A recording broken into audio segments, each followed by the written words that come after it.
오늘 은혜 받으실 말씀은 잠언 4장 23절 말씀입니다. 잠언 4장 23절 말씀을 다 같이 봉독하겠습니다. 모든 지킬 만한 것 중에 더욱 내 마음을 지키라. 생명의 근원이 이에서 남이니라. 아멘. 우리가 세상을 살다 보면 지켜야 할 것들이 많이 있습니다. 아프지 않도록 건강 지켜야 하고, 물질 때문에 고통당하지 않으며 재산도 지켜야 합니다. 또 요즘같이 험한 세상에서는 자녀들을 키우기 위해서도 애를 써야 합니다. 이처럼 지켜야 할 것이 수두룩하게 많은데, 성경은 지킬 만한 것보다 더욱 내 마음을 지키라고 말씀합니다. 지켜야 할 것들이 많이 있지만 마음을 다하는 것이 가장 중요하다는 말입니다. 왜냐하면 마음이 어떤 행간에 따라서 삶이 달라지기 때문입니다. 지금은 우리 주위의 형체를 입고 나타나는 모든 것은 한때 우리 마음의 생각으로 있었던 것입니다. 마음에 있던 생각이 시간을 지나면 우리 삶의 현실로 나타나게 됩니다. 이와 같이 마음이라는 것은 우리 눈에는 안 보이지만 우리 삶에 실제적으로 변화를 가져오는 것입니다. 마음의 질병과 패배와 가난이 가득하면 마음에 가득한 그것이 환경에 나타납니다. 우리 마음의 건강과 승리와 부요가 나타나면 우리 삶의 환경에도 건강과 승리의 부요가 나타나는 것입니다. 이러므로 창조와 근원은 마음과 생각에 있습니다. 자기 마음을 잘 지키는 사람이 환경도 다스릴 수가 있습니다. 그런데 여러분, 마지막 다른 사람이 지켜주는 것이 아닙니다. 나라는 군인들이 지켜주고 민생은 치안이 경찰이 지켜줍니다. 하지만 마음은 내가 지켜야 하는 것입니다. 그래서 오늘 우리는 어떻게 하면 마음을 지킬 수 있는가를 알아볼 것입니다. 첫째로 우리는 누가 우리의 마음을 점령하고 있는가 알아야 합니다. 사람의 마음은 혼자 있어도 지어지지 않습니다. 성경은 사람의 마음을 성전이라고 말합니다. 하나님께서는 사람의 마음을 지으시고 그 속에 성령으로 임재하십니다. 우리와 함께 하시기를 원하셨습니다. 그런데 아담과 하와가 하나님 없는 자기 세계를 세우기 위해서 하나님을 반역하고 사탄의 말을 넘어가게 되자 악한 마귀가 아담의 하와의 마음을 점령하게 된 것입니다. 그때 이후로 지금까지 인간의 마음을 악한 마귀들이 점령하고 하나님을 번역하는 세계로 이끌어가는 것이 있습니다. 고린도후서 4장 4절에 그 중에 이 세상의 신이 믿지 아니하는 자들에게 마음을 혼미케 하여 그리스도의 영광의 강체가 비치지 못하게 하매니 그리스도는 하나님의 형상이라고 말씀하셨습니다. 사람이 예수를 믿지 아니하고 하나님의 부르심을 받지 않은 것은 사탄이 사람들의 마음에 미혹을 부어주기 때문인 것입니다. 마음을 헛매게 하기 때문입니다.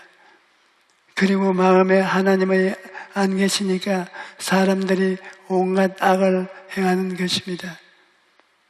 로마서 1장 28절에 또한 그들이 사람의 마음에 두기를 싫어하며 하나님께서 그들을 그 상실한 마음 가운데 내버려 두사 허탄한 마음을 가지게 하였으니 곧 말씀입니다.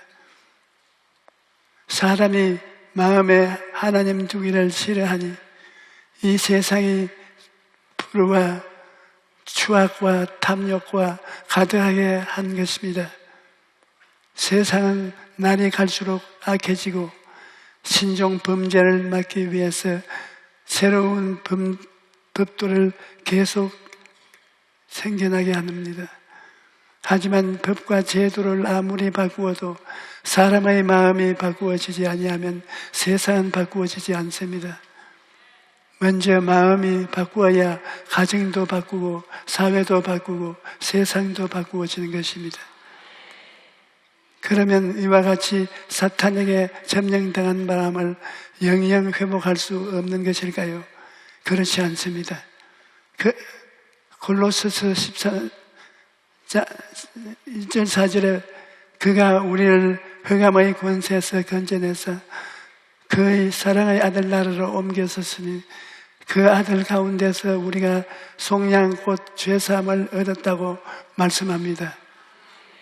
예수께서 십자가에 달려 죽으심으로 우리의 죄를 다 청소하시고 우리를 흑암의 권세에서 건져내신 것입니다. 그러므로 예수님을 믿고 구주로 영접하면 마음속에 있던 악한 영들이 쫓겨나갑니다. 마음속에 성령이 임하여 계시는 것이 때문인 것입니다. 제가 서대문에서 목회할 때 하루는 30대 여인이 신앙상담을 하러 왔는데 우리 교회 성도님이 아니었습니다. 남편이 세계적인 암 전문가였는데 술을 많이 먹다가 중풍에 걸려 있는 것입니다. 게다가 의처증이 생겨서 날마다 칼을 들고 누구를 만나느냐고 괴롭혔습니다. 그래서 부인이 어떻게 살아야 할지 몰라서 상담을 하러 왔는 것입니다. 그때부터 그 부인이 예수님을 믿고 교회에 나왔습니다. 그 남편도 교회에 꼭 나와서 마누라를 지키려고 나오는 것입니다. 그래서 그 남편이, 죽은 남편이 살아났다, 처녀가 잉태되었다, 왜 그런 바보 같은 소리를 하느냐, 1년 동안 저희 설교를 비평합니다. 그런데 그가 그해 성탄절 설교를 하는데 그 남편이 자꾸 눈물을 닦습니다. 설교가 끝난 후 사무실로 오더니 1년 동안 당신 바보 같은 설교를 듣다가 나 정신분열증에 걸렸다. 아까 처녀가 잉태하여 어린아이를 낳았다는 설교를 하는데 내 머리로는 전부 바보 같은 소리인데 마음으로는 다 믿어지지 않는 자, 당신 설교를 듣고 정신분열증에 걸린 것이 책임이라 그러는 것입니다. 그래서 내가 그걸 고쳐줄 약을 주겠다. 바로 구약과 신약이다. 이 성경을 가서 이거 읽어라. 그렇게 그 사람이 완전히 거듭나서 새 사람이 된 것입니다. 내가 깨달은 것은 성령의 역사라는 머리가 아니라 마음을 변화시키는구나. 그것을 깊이 깨달았던 것입니다. 여러분, 하나님께서는 성령님을 우리 마음에 주셨습니다. 갈라디아서 4장 6절에 너희가 아들이므로 하나님이 그 아들의 영을 우리 마음에 가운데 주셔서 아빠 아버지라 부르게 하셨느니라고 말씀하십니다. 그리고 고린도후서 1장 22절에도 그가 또한 우리에게 인치시고 보증으로 우리 마음에 성령을 주셨다고 말씀하십니다. 예수님을 믿으면 성령께서 우리에게 마음에 거하시는 것입니다. 그러므로 이제 우리 마음에 하나님이 거하는 것이 성전인 것이 아닙니다. 제가 교회를 개척했을 때 7년 동안 중풍으로 고생하던 부인이 기도받고 나온 후에 저를 찾아와서 이렇게 물었습니다. 목사님, 하나님의 은혜가 너무 감사해서 선물을 보내고 싶은데 하나님이 계시는 주소를 좀 가르쳐 주십시오. 처음 받는 본 질문이라 나는 무척 당황했습니다. 유대인들은 하늘이 3층으로 되어 있다고 믿습니다. 첫째 하늘은 구름이 있는 대기층의 하늘이고, 둘째 하늘은 별이 있는 우주층의 하늘, 그리고 셋째 하늘은 영적인 하늘입니다. 바울이나 요한은 셋째 하늘에까지 온 사람들입니다. 그러나 본 사람들은 셋째 하늘을 올라가 볼 수 있었습니다. 그렇다가 우리가 지금 여기서 접할 수가 있는 셋째 하늘은 어디일까요? 그것은 바로 예수님을 알고 있고 예수님을 받은 사람들의 마음인 것입니다. 하나님을 모시게 되면 우리 마음이 하나님이 거하는 성전이요 하나님의 처소가 되는 것입니다. 그러므로 우리는 하나님을 우주에서 찾을 필요가 없습니다. 미래의 하나님을 또 기다리지 않아도 됩니다. 하나님께서는 지금 이 시간 우리의 마음 속에 계시면서 우리의 기도를 들으시고 우리의 생각을 변화시키는 것입니다. 하나님께서 우리의 마음을 통하여 개인과 가정과 사업과 생활에 역사하는 것입니다.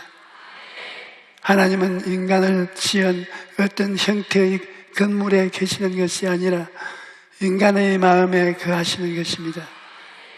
마음에 하나님을 모시고 앉는 사람은 아무리 화려하게 지은 예배당도 보여도 그곳에서 하나님의 계시지 않습니다. 그러나 하나님을 마음에 모신 사람들이 모인 곳에는 그곳에 아무리 초라한 예배당이라도 그곳에 하나님이 와서 계신 것입니다. 여러분, 성령께서 우리 마음에 계신다는 것이 얼마나 놀라운 은총인지 모릅니다. 나는 해외 선교를 하면서 여러 가지 어려운 상황을 만날 때가 많았습니다. 그럴 때 인간의 지식이나 지혜나 용기나 체력으로는 감당하지 못할 때가 많습니다. 우리 교회에서 설교할 때는 안방에서 하는 것과 같습니다. 왜냐하면 전부 우리가 가족들이니까 설교하기가 쉽고 즐겁습니다. 하지만 다른 민족 앞에서 한국말이 아닌 다른 나라 말로 설교를 하면 정신적인 부담이 굉장히 큽니다. 그럴 때 내가 큰 힘이 되는 것은 성령님이 나와 함께 계시다는 것입니다. 성령께서 나를 돕기 위해서 항상 나와 함께 하는 것을 알기 때문에 나는 언제나 일어나서 강단에서 말하기 시작합니다. 성령님 인정합니다. 환영합니다. 모셔드립니다. 의지합니다. 성령님 함께 가르치시옵소서. 성령께서 붙잡아 주시옵소서. 그렇게 성령님을 의지하면 어떠한 일도 능히 해내갈 수 있는 것입니다. 성령께 의지하지 않고 내 인간의 힘을 의지했을 때 낭패를 당하는 것은 한두 번이 아닙니다.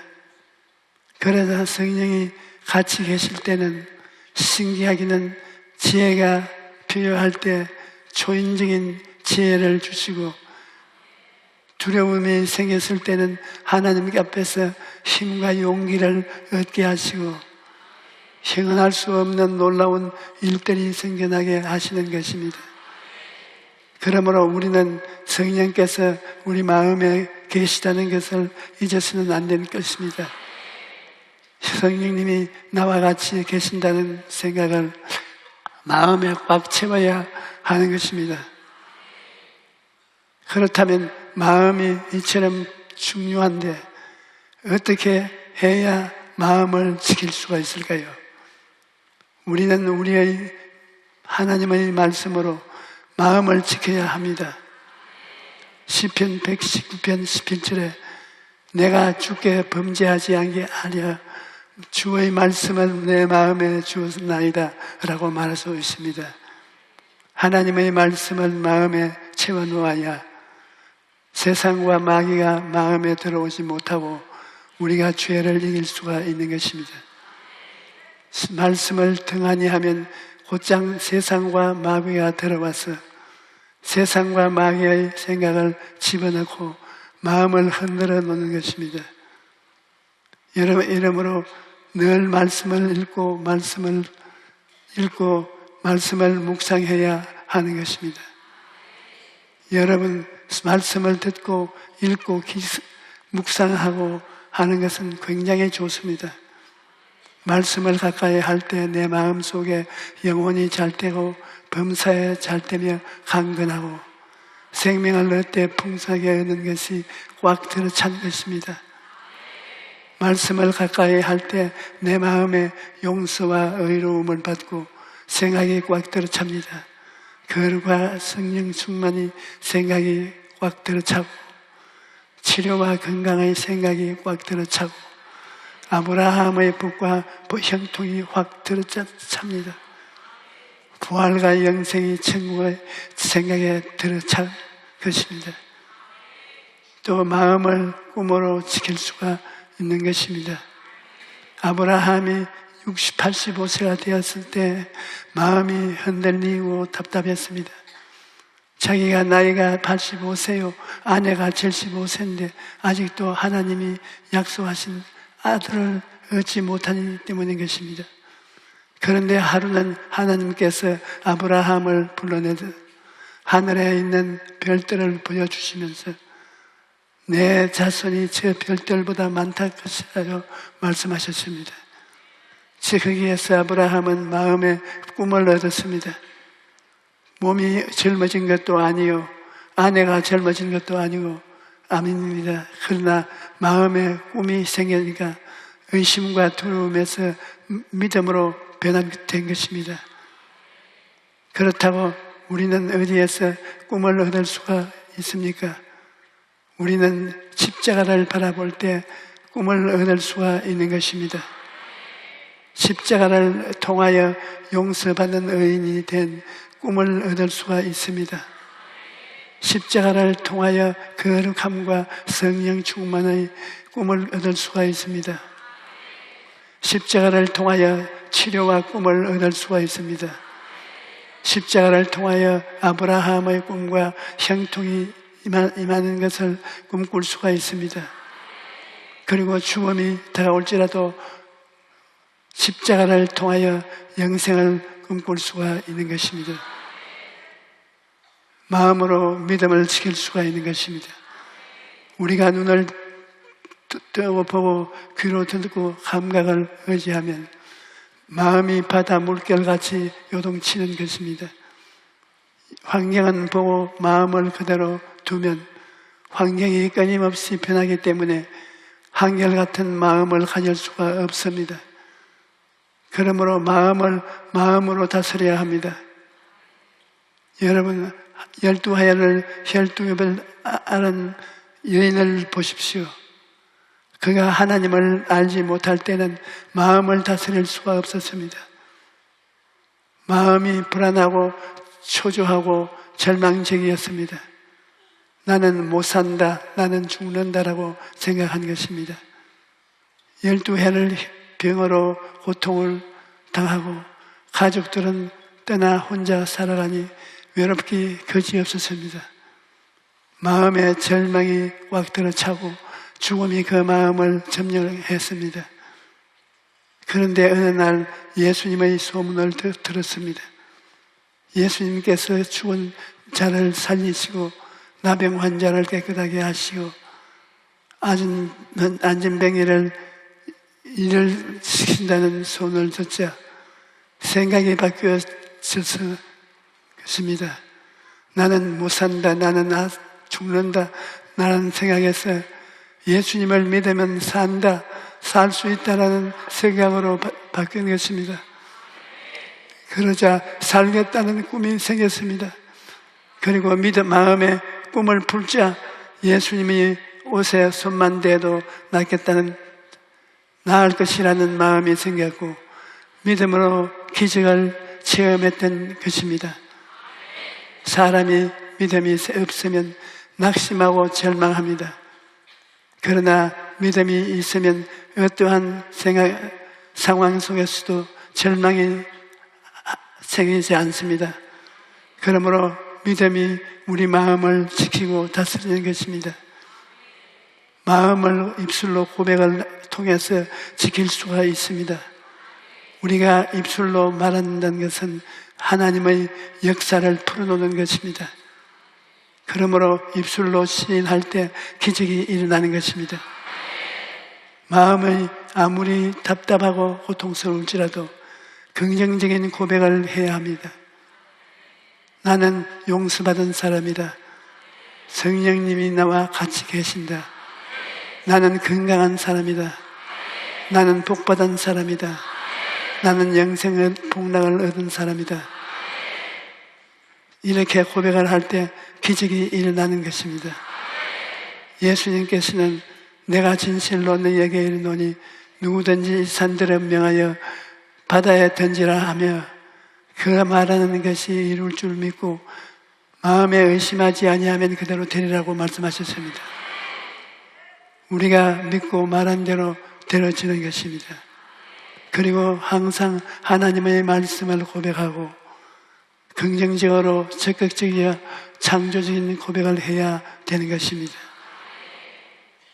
여러분, 환경이 변화되기를 기다리지 마십시오. 마음이 변화되면 환경이 따라와서 변화되는 것입니다. 마음의 치료가 있고 건강이 있으면 환경의 치료와 건강이 다가오게 되는 것입니다. 마음에 축복이 있으면 환경이 축복으로 변화되는 것입니다.